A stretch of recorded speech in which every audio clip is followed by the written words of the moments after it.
pagahisgutan mga igsoon about gihapon kini sa paghatag mga igsoon sa akong pagtuon. Mura ba gusto nako kuhaon sa usa lang ang mahitungod sa paghatag apan ang Dios nagagiyaman kang apostol Pablo nga nasulat kini sa taas-taas gikan chapter 7 padulong sa chapter 9 kung ako nasayop sa chapter 9. So muna mga igsoon nagapadayon kita mahitungod sa paghatag or pag-giving mga igsoon. So ang atong verse nga atong pagahisgutan anaa sa ikaduhang Korinto kapitulo 8 versikulo 6 paingon sa 9 mga igsoon. So unsa man ang inyong version nga gamiton, ang Ginoo sasama nga mga padayag kanato sa iyang buhing pulong nining kagabion o ang akong version kining sa Bisaya gihapon mga igsoon. Akong basahon ikaduhang Korinto chapter 8 verse 6 to 9 mga igsoon. Gingon dinhi gisugdan ni Tito kining buhata uban kaninyo. Busa gihangyo namo siya nga padayunon ug humanon kining talagsaong pag-alagad diha sa gugma. Madagayaon kamo sa pagtuo, sa panulti, sa kahibalo, sa inyong tinguha sa pagtabang ug sa inyong paghigugma kanamo. Busa buot kami nga magmadagayaon usab kamo sa inyong paghatag diha sa gugma. Wala ako maghimog bisan unsang mga lagda apan buot kong masayran kung tinuod ba gayod ang inyong gugma pinaagi sa pagpakita kung unsa ka mainiton ang uban sa pagtabang. Sa last verse, sa verse 9, kay nasayod kamo sa grasya sa atong Ginoong Hesukristo. Bisan siya dato, nagpakakabos siya tungod kaninyo, aron madato kamo pinaagi sa iyang kakabos. So muna ang pulong sa Dios nga atong pagahisgutan apan sa dili pa ta magpadayon mga igsoon magampo na kita. Labing gamahanan nga Dios, dalaygon ka sa among mga kinabuhi. Salamat o Dios nga sa among mga pagampo, ikaw nagagiya, nagauban, pinaagi sa tabang sa imong balaang espiritu. Lord, salamat sa imong pag-andam sa mga katubagan nga kana makahatag kana mo kahupayan o kalipayan Ginoo. Lord, nining kagabion sa among pagtuon sa imong pulong, pagpaminaw sa imong pulong gihangyo namo Lord, padayon ang imong balaang espiritu nga magapanguhat Lord sa among taliwala sa matag usa ka namo Ginoo, wala kay labyan ka namo Ginoo. Bisan ako Lord nga imong gamiton niini nga kagabion Lord, tabangi uban ni kami sa among paghisgot sa imong buhing pulong sa ikaduhang Korinto Lord God. Lord ayo itugot ang among signal Lord magkadaot-daot ayo itugot Lord nga matugaw ang among pagpaminaw o paghisgot sa imong buhing pulong Ginoo. Lord, ikaw among saligan nga magadumala ning tanan sa ngalan ni Ginoong Hesus. Amen o amen. So, amen mga igsoon. So, muna ang atong verse nga atong paghisgutan o agig review atong niagi kay mahitungod mangyapon kini sa paghatag or pagtabang. Ang una nato nga part 1 nato mahitungod sa pagtabang nagiharian sa Dios. Kung atong mahinumduman nga ang mga katawhan ang ilang mga kinabuhi ang ilang mga kaugalingon ilang man gitugyan sa Ginoo. Gitugutan nila nga ang Dios mamuhat sa ilang mga kinabuhi. Motoy nagresulta sa ilang pagkamahinatagon. Bisan nga sila gimension nga pobre kaayo, kabos kaayo.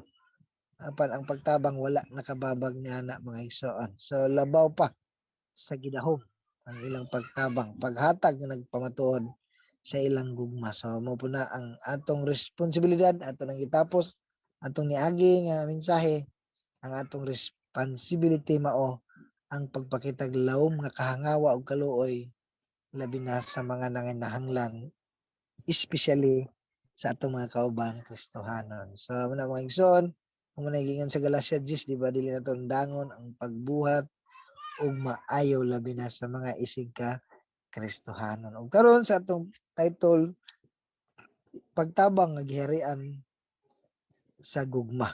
So gugma ang nagatulak. Ug sa kanta pa na tulak ng dibdib, tulak ng dibdib no. So ma-mention diha gibalik man gud nga kaupat gibalik ang gugma. So didto pud nako gikuha ang atong title nga pagtabang nga giharian gayon sa gugma.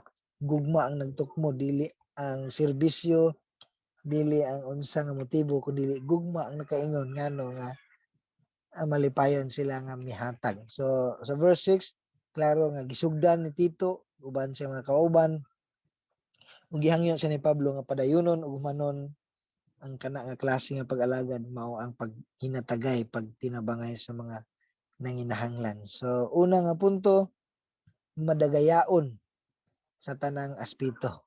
Giharian sa gugma mo nang madagayaon sa tanang aspeto. Sa verse 7, madagayaon kamo sa pagtuo. Naana sila, okay kayo ang ilang pagtuo sa Ginoo, ang ilang faith. Sa panulti, okay sa kayo ang ilang pagpanulti. Kuan kayo kanang clever kayo nga ginasala gid nila unsa man ang ilang ginasulti.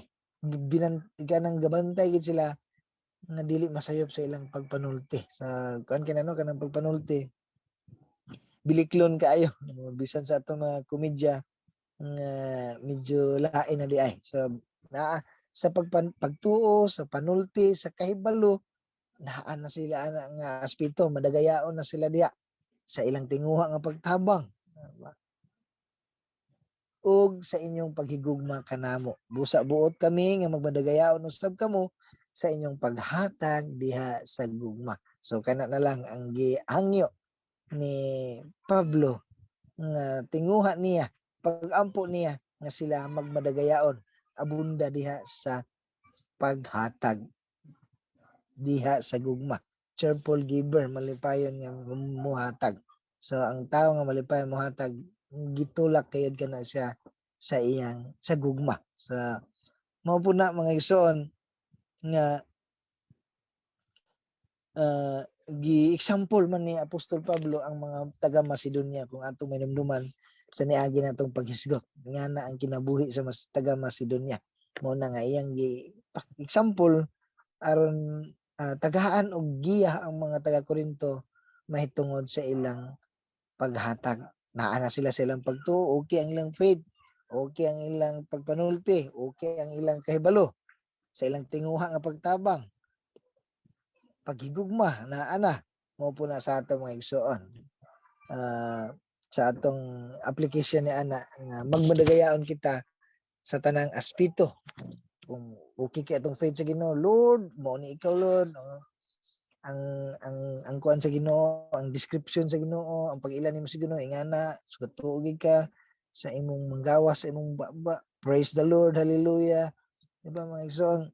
Sa kahibalo nimo knowledge mga doktrina naa ka puno ka apan mga igsoon naapagyoy gusto sa Ginoo nga mahimong kabahin sa atong Kristiyanon labi na ang paghatag diha sa gugma. Sa verse 8, wala maghimog lagda umando. Kita na to no? Or gihimo nga balaod ni Pablo nga kailangan maghatag mo ngani ang inyong buhaton. So wala kundili sa paagi nga masuta kung tinuod bagyod ang gugma. Kamo nang kamainiton sa pagtabang nga wala pagpamugos. Gani sa ato nalabyan ato niagi nga sila pagani ang mamugos aron mutabang. Taliwala nga sila naglisod ug maayo, sila pa'y mamugos ni Apostol Pablo nga mutabang lagi mi. Mutabang lagi mi. Dili ingon nga gipugos kay aron sila mutabang kundi sila pa'y namugos aron mutabang. So kusang loob malipayon nga maghatag gitulak sa gugma. Gugma ang nagtulak aron sila muhatag nga malipayon alang sa mga katawhan labi na sa mga Kristiyanon nga nagkinahanglan. So muna mga igsoon, gi-exampulan ni Pablo sa mga taga Macedonia og iyang prayer, iyang hangyo, iyang sulat nga mapareha sila. Gihatag niya ang example ngadto sa taga Macedonia. Og mga igsoon, ang atong part 2 gihatag pagkayod ni Apostol Pablo ang pinaka dako nga example nga mao ang gibuhat ni Ginoong Hesus.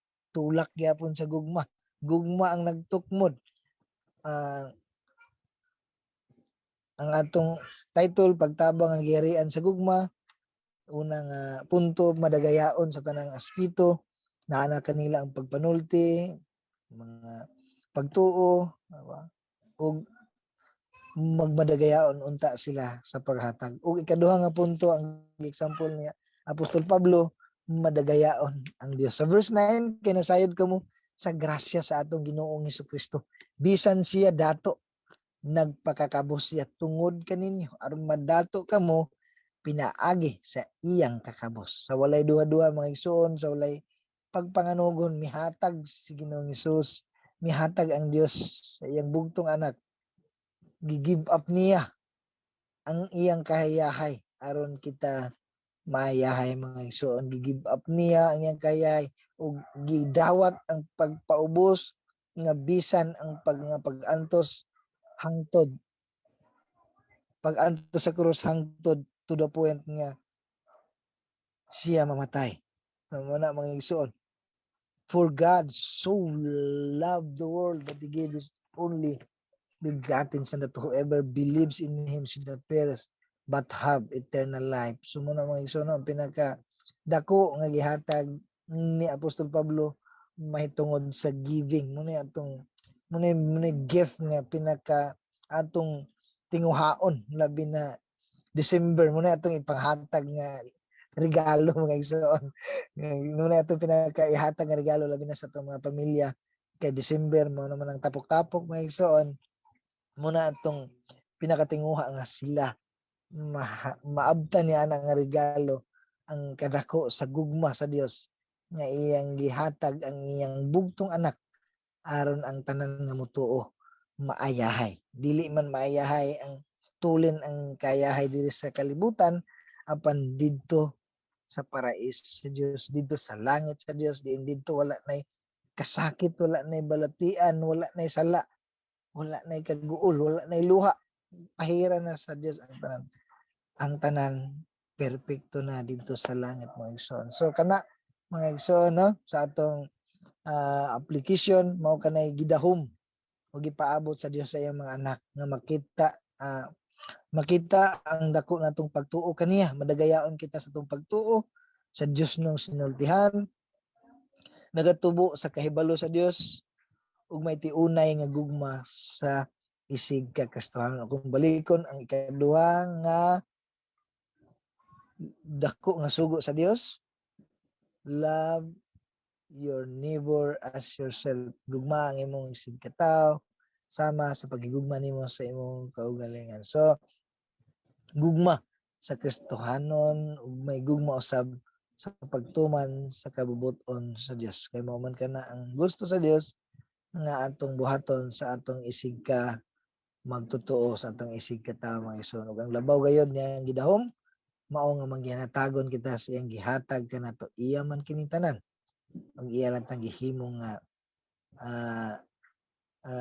iya kitang gipiyalan aron ihatag itabang po nato sa uban mga igsoon. So buot sa Dios nga naagid tay spiritual discipline mahitungod sa giving sa mga nanginahanglan. So magian nato na kung kita mag-appeal og mga discipleship training program or naapod tay mga mabasahan nga mga libro mahitungod sa espirituhanong disiplina sa paghatag mga igsoon. So sa atong paglambo labaw pa kay sa gidahom ang resulta ni ana kung kana tulak sa gugma, dili lang taman sa kaybalo sa pagpanulti at panagi gugma nga naghari mao nga mabuhat nato kana mga igsoon. So atong ipakita ang atong pagtuog pagsalig sa Dios nga dili kita kabsan, siya dili mapasagaron nga Dios ug He came to give us life abundantly. So mo gina mga igsoon ang gianhi sa Dios ug atong tan-awon ang Roma 8:32. Kung wala magdumili ang Dios sa pagtugyan sa iyang anak ngadto sa kamatayon alang kanatong tanan. Dili ba hatagan usab kita niya sa tanang butang nga atong pangayoon kaniya? Gihatag man gani niya no ang iyang pinaka-precious, pinaka-bililhon, pinaka-treasure, pinaka-palangga kayo mga igsoon. Iyang gikahimut-an kaayo tungod og alang kanato unsa pagkaang gamay nato nga kinahanglan unsa pa nagagamay no. Muna yung pinakadako nga comfort panahon sa mga problema, panahon sa unsa atong giatubang no. Kani nga verse gyud Roma 8:32. Gihatag man gani niya ang bililhon sa tanan niya nga tanang bililhon, di ba? Unsa pa kaha ang atong mga panginahanglan sa mga igsoon mao ni atong mahimo ato ni ma-memorize kani makahatag ning dako ka comfort kanato mga igsoon aron mauna-unaan po nato kani nganong wala pa ni gihatag sa Dios kanako kay dili pa na nako ni kinahanglan kabalo ang Dios sa saktong takna nga iya ning ihatag sa ako para sa akong kaayuhan alang sa akong kalipay mo na ang atong mahuna-hunaan kaya kabalo gid ta nga ang Dios mohatag man gyud wa gihatagon man gyud siya madagayaon pag yun kaayo muna ang gigamit ni Apostol Pablo. So sa atong conclusion dili na ta maglisod kung unsaon ang saktong paghatag no kay gihatag naman ni Pablo gigiyahan sa balang espiritu gieksampulan kita nga ang muni ang paghatag sa taga Macedonia ug labaw sa tanan gihatag niya ang pinakadakong example nga mao ang gibuhat ni Ginoong Hesus. So muni ang pagtabang nga giharian sa gugma. For God so loved the world, so loved yun. Dako kayong paghigugma.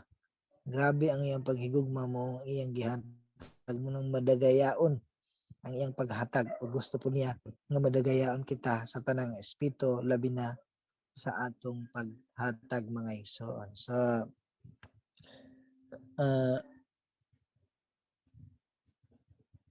mo lang kana mga igsoon ang mga pagdasig nga atong paabot karon og salamat sa Ginoo magampo kita labing gamahanan nga Dios dalaygon ka sa among mga kinabuhi salamat na sa Lord sa imong pagpalabas sa imong buhing karon bahing pulong Lord bisan mubo o gamay lang nga mga verse ang among na tun-an karon apan Lord dako og puno sa mga panalangin ang among madawat niini Ginoo kung kini Ginoo Lord makinabuhi na mo Ginoo uban ni kami sa tabang sa imong balaang espiritu kay huyang kami kung wala ang imong kuso Ginoo tabangi kami lig-una kami og paria ang gugma nimo diri ka namo Ginoo Lord mahitungod nga kami mahimong cheerful giver labi na sa mga nanginahanglan namo nga mga kaigsuonan Ginoo salamat sa imong pagkamaayo kanimo ang tanang dungog himayag pasalamat kay takos ka man nga balikan ni ining tanan